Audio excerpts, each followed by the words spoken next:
En ce temps-là,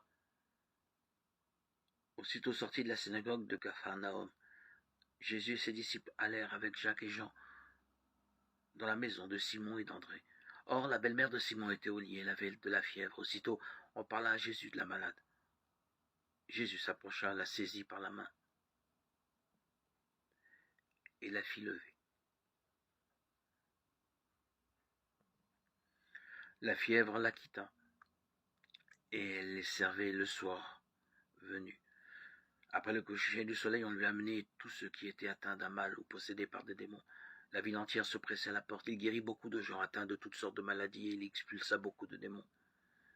Il empêchait les démons de parler parce qu'ils savaient, eux, qui il était. Évangile selon saint Marc 1, 29, 39.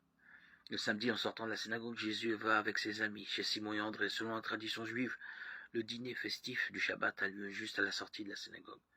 La belle-mère de Pierre est alitée avec de la fièvre.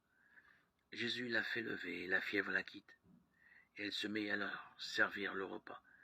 C'est la femme juive qui préside et crée l'ambiance festive du Shabbat, celle qui allume les bougies avant le coucher du soleil. La belle-mère de Pierre n'allait pas perdre l'occasion de le faire, surtout avec Jésus qui est là. Pour elle, c'est sa façon de célébrer la beauté de la création. Le 7e jour, jour de repos, pour s'émerveiller et rendre grâce. C'est l'expression de sa foi. L'annonce de l'évangile et la compassion transformée en un service actif doivent être inséparablement unis.